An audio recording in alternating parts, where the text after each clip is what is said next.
How to fix could not add card, try again later, or contact a card issuer for more information problem. So let's get started. First thing first, open the settings app on your mobile device. Then now all you have to do is tap on the name of yours on the top and go to the Apple ID settings. Now all you have to do is tap on the sign in and security option available there. Once you tap on sign in and security, you'll be navigated to the change password option available there. Tap on the change password and change it.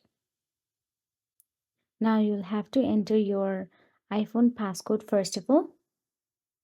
Enter your iPhone passcode and there you'll get to see new password and verify it option available. Now simply enter your new password and verify it. After you have completed this process, simply save it and go back to the settings again. Once you're on the settings page, go to the general and tap on it. And now all you have to do is scroll down till the bottom and tap on the transfer reset iPhone. Then tap on reset and tap on reset all settings. So that is it. If you found this video helpful, please like, share and subscribe, and thank you so much for watching.